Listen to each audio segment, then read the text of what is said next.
Olá, amados, que a graça e a paz do Senhor sejam com todos. A Ele é o Senhor, somente a Ele toda a honra, toda a glória e todo louvor, porque somente Ele, o Senhor, é digno de receber louvor. A respeito dos chamados desigrejados, eu queria falar aqui de um líder, que ele é muito conhecido como ser um líder desses tais desigrejados, que é o, não sei como se intitula hoje, pois ele mesmo não se define, é o Caio Fábio. Então, o perigo de servir a Deus dessa maneira. A respeito de ser desigrejado ou não, ou de uma pessoa ter a capacidade de estar em comunhão com Deus, mesmo sem congregar a igreja, eu não tenho uma opinião assim definitiva sobre o fato, uma opinião sólida sobre o assunto. A princípio eu posso até acreditar que seja possível, mas não coloco nada aqui em definitivo, pois eu ainda não estudei sobre o assunto, não meditei ainda sobre o assunto. Mas, pelo que eu tenho visto, tem sido uma coisa muito grave.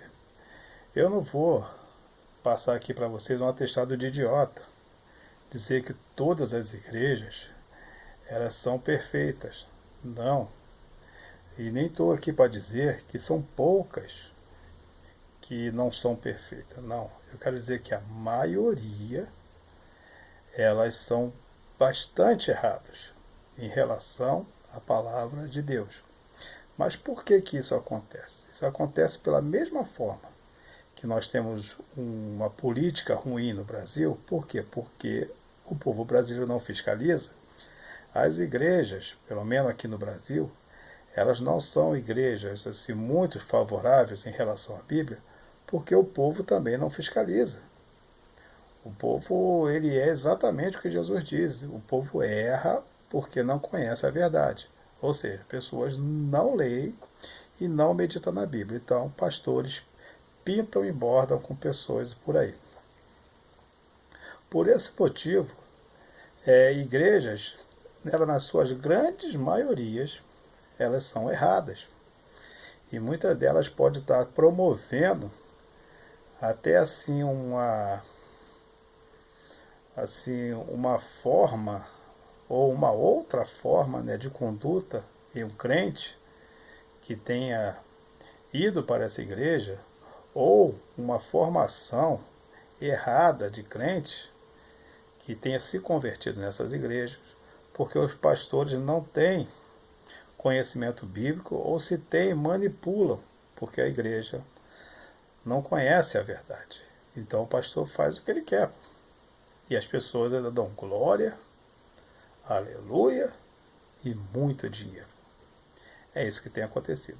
Por causa desse fato, muitas pessoas estão congregando, ou seja, buscando a Deus de uma maneira isolada, que são chamados desagrejados, que as pessoas estão chamando isso, pessoas sem igrejas. E o que eu posso afirmar a respeito disso? O que eu posso afirmar é o seguinte.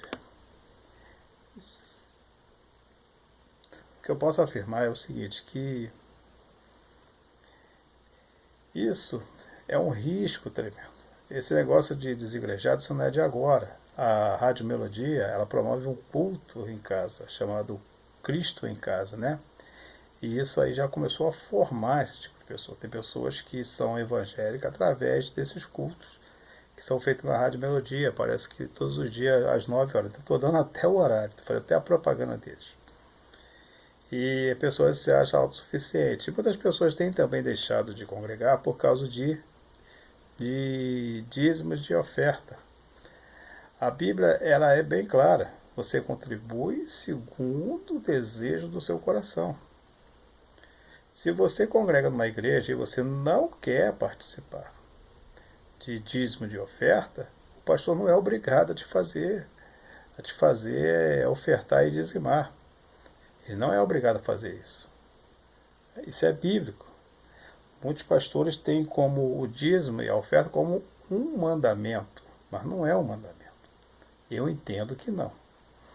Eu entendo que o dízimo seria assim, uma boa ação social dentro da igreja, dentro da congregação. Por exemplo, eu acredito que uma pessoa ela pode congregar numa igreja sem ser dizimista e sem ser ofertante. Só que ela não pode ter assim uma comunhão, entendo eu, uma comunhão ou participar de cargos na igreja. Por exemplo, eu não sou pastor, não desejo nunca jamais ser pastor, não desejo cargos em igreja, não tenho esse desejo. Só farei isso se for uma coisa muito sólida, um convite muito sólido de Deus, coisas que será bem provado, como fez Gideão, né? Para mim acreditar, vai ter que fazer assim. Não é por incredulidade. Eu sei que é uma responsabilidade muito grande e eu não tenho muita paciência com um certo tipo de crente.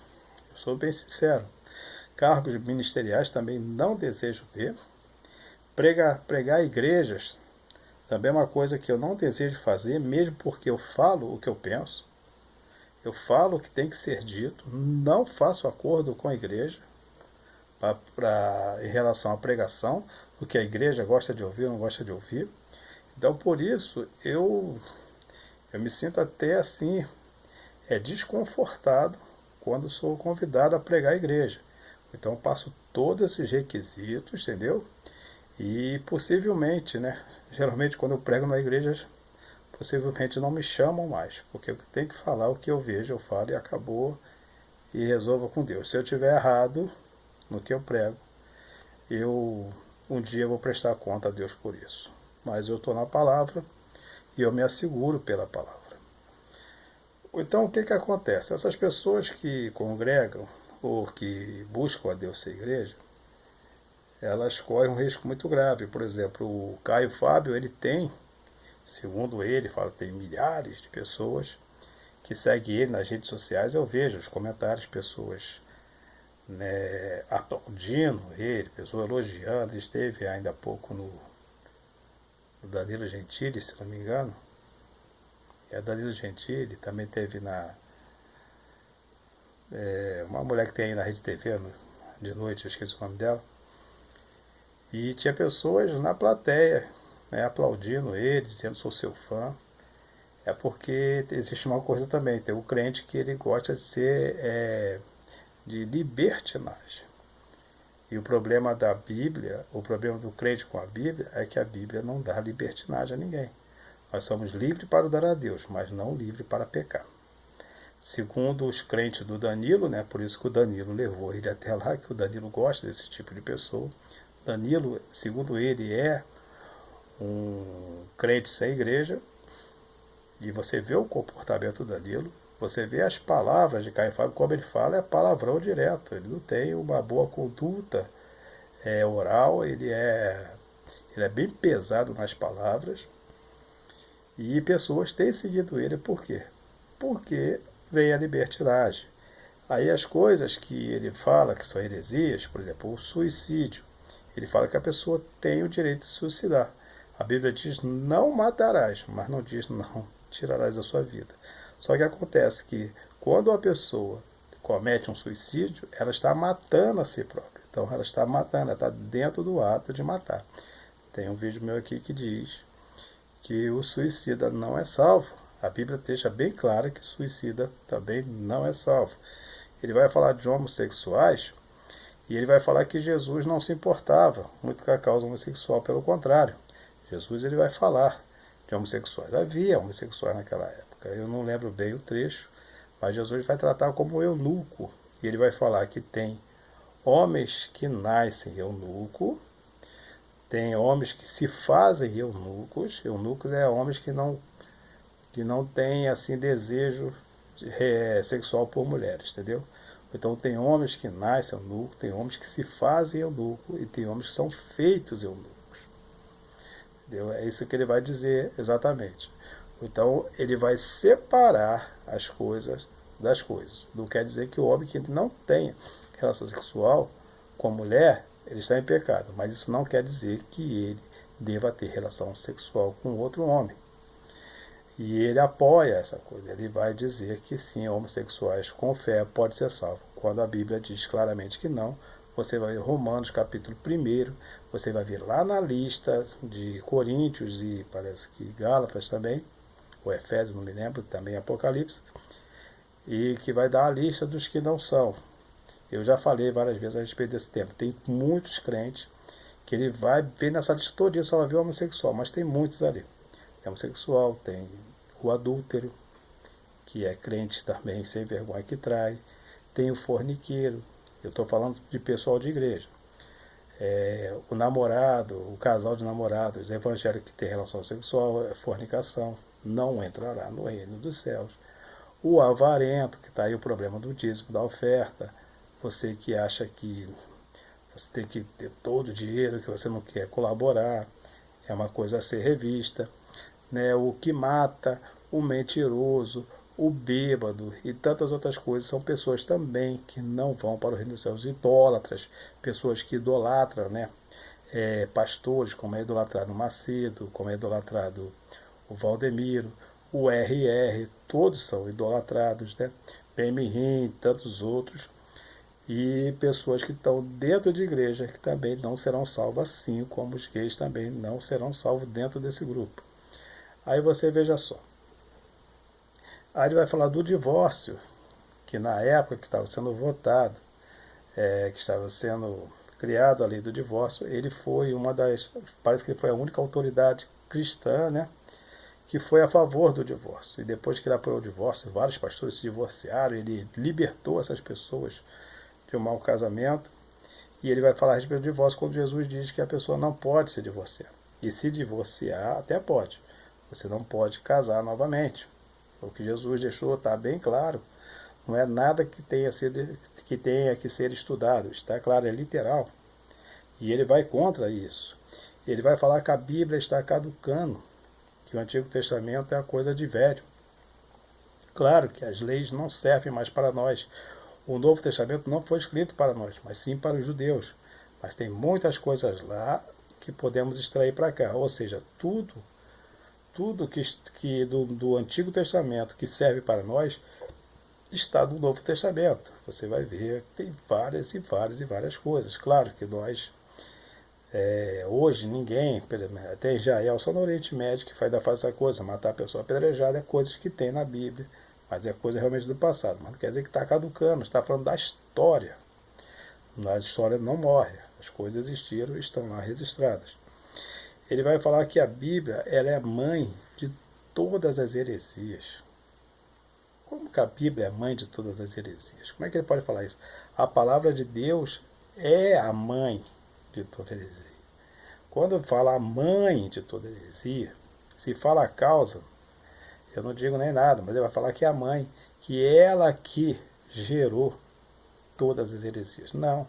As pessoas geraram heresias interpretando mal a palavra de Deus. É completamente diferente. E ele vai falar tantas e tantas e tantas coisas, e as pessoas começam a seguir um camarada desse, fora de igreja, e achando que está a caminho do céu. Lembre-se que nós temos um manual de fé, é a Bíblia. Se você não lê a Bíblia, leia primeiro o Novo Testamento, depois o Antigo, já para não dar problema, porque lá é complicado. Então leia o Novo Testamento, que você vai ver que pessoas como esse camarada não pode estar enganando você. Você não pode ser enganado por um camarada que simplesmente, por causa de, parece que ele foi preso um tempo atrás, e de lá ele se revoltou contra os seus amigos, né? De bancadas evangélicas, não bancadas assim, políticas, mas grupos evangélicos que promoviam trabalhos, né? Provavelmente, né? Será o que?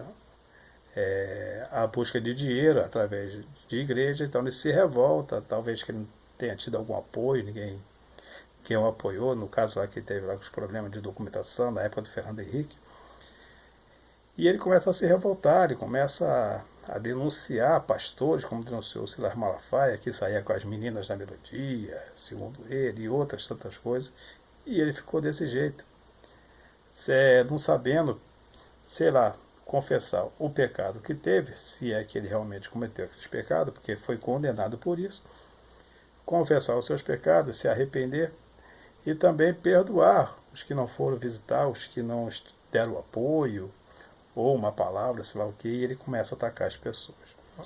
E é isso que tem acontecido. E o que nós temos que fazer? Avaliar essas pessoas. Por quê? Porque a igreja, como eu falei no começo, ela deveria ser um lugar mais confortável espiritualmente. E muitas das vezes não tem sido. Tem grupos de pessoas dentro de igreja que são piores do que pessoas que estão aqui fora. É uma coisa que não deveria acontecer, mas acontece. Eu, pelo menos, dentro de igreja, eu me divirto com esse tipo de pessoa, porque eu dou a chamada patada mesmo, entendeu? Eu não tenho paciência. Se vier com certas gracinhas, deixa eu tirar um bicho aqui, uma mariposa, né? Então, se vier com bobeirinhas, né, a respeito de coisas, a respeito de mim, entendeu? Eu respondo na lata, entendeu? Eu literalmente eu humilho, porque essas coisas têm que acontecer, como foi com Jó. Jó, quando estava lá se questionando todas as coisas, o que Deus fez? Falou: Jó, se tu é inteligente, eu vou te fazer pergunta. E se você é tão sábio, então me responda. Então Deus praticamente ele coloca Jó onde Jó tem que estar. Jó, percebendo que está errado, o que ele faz? Ele tem uma linda e linda declaração: meus olhos, eu te conhecia de ouvir, agora meus olhos te veem. É uma nova fase da vida de Jó. E pessoas que estão dentro de igreja e que trazem esse tipo de problema precisam sim ser assim, vou dizer assim, violentamente respondidas, espiritualmente falando, para que elas possam acordar para a vida. Porque é tão difícil levar uma alma ao Evangelho, ou logo essa pessoa vai para a igreja e chega lá, ela é destruída por causa de pessoas ignorantes que estão dentro da igreja. Então isso não é motivo para isso. Porque se fosse assim, nós também não estaríamos trabalhando. Vai me dizer que na empresa que você trabalha não tem nenhum safado lá, não tem nenhum mau caráter, e nem por isso você pede as contas de lá e fica sem trabalhar. A igreja é o mesmo jeito. A igreja tem gente lá que não presta, não vale nada. Tem gente lá dentro da igreja que não se compara com 5, com 30, 500 ímpios aqui de fora. São gente que estão para lá, eu não sei porquê, não sei se o pastor às vezes não percebe o que acontece, porque eu, sendo pastor, já estava fora, já tinha excluído já há muito tempo. Mas essas coisas realmente acontecem. Mas eu acredito que nós, principalmente o novo convertido, precisa sim congregar numa igreja. Precisa sim. Eu tenho assim, um propósito de estudar um pouco mais sobre o assunto e trazer um vídeo mais tarde, entendeu? Mas eu não pretendo assim ser um líder de desigrejado de jeito nenhum. Não é essa a minha intenção. Então, você que tem vivido dessa maneira,